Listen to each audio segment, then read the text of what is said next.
ये उन बच्चों के लिए मैं खासकर बता रहा हूँ जो हमेशा इस तरह से बोलते हैं कि सर हम 2 नंबर से रह गए या हम 3 नंबर से रह गए। कोई भी पेपर बहुत ज़्यादा डिफिकल्ट नहीं आता। अगर आप मान लो 2-3 साल से पेपर दे रहे हैं या आपने पेपर नहीं भी दिए हैं, अगर आप कोई मॉक टेस्ट या पिछले 10 साल के पेपर उठाकर देखेंगे तो आप देखेंगे कि पेपर का लेवल नॉर्मल रहता है। हाँ, अगर 200 क्वेश्चन हैं तो 5 या 10 क्वेश्चन ऐसे ज़रूर होंगे जो किसी को भी नहीं आते होंगे। लेकिन अगर मैं बाकी पेपर देखूं तो वो एक मॉडरेट होता है, और मॉडरेट पेपर का भी जो कट ऑफ है वो 60-65% से ज़्यादा नहीं जाता। यूपीएससी की बात करें तो 50% बहुत है, मेंस में भी। तो मॉडरेट पेपर में भी बच्चा क्यों फेल हो जाता है? वो इसलिए फेल हो जाता है क्योंकि रिवीजन नहीं की होती।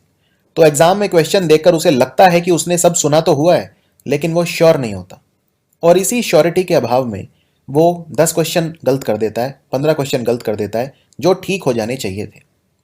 एग्जाम में बच्चा इसलिए सिलेक्ट नहीं होता कि वो बहुत डिफिकल्ट क्वेश्चन नहीं कर पाया, बल्कि इसलिए कि जो औसत सवाल हैं वो गलत कर दिए, जो एक किसी भी एस्पिरेंट के सही हो जाने चाहिए थे वो गलत कर दिए, इसलिए वो मार खाता है।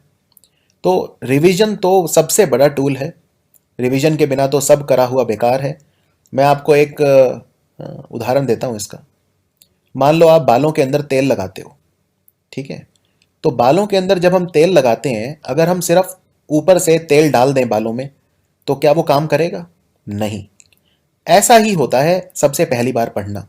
आपने कोई किताब उठाई, आपने उसको पहली बार पढ़ा, वो तो सिर्फ बालों में तेल डालने के बराबर है। उसके बाद तेल तभी काम करता है जब आपने तेल डाला बालों में और उसके बाद उसे मसला।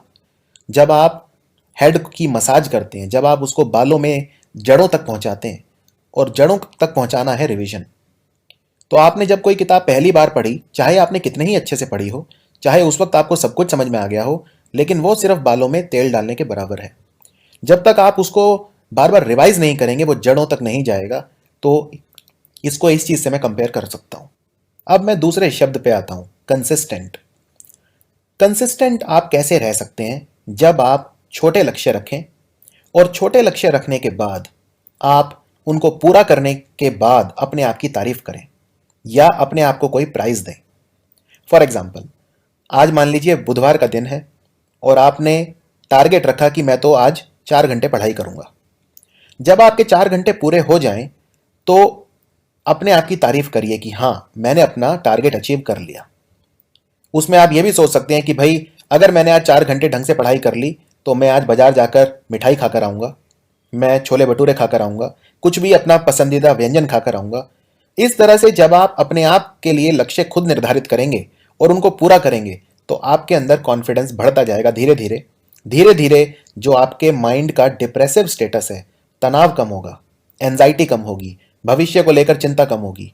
क्यों? क्योंकि आपने जो टारगेट रखा था वो पूरा किया।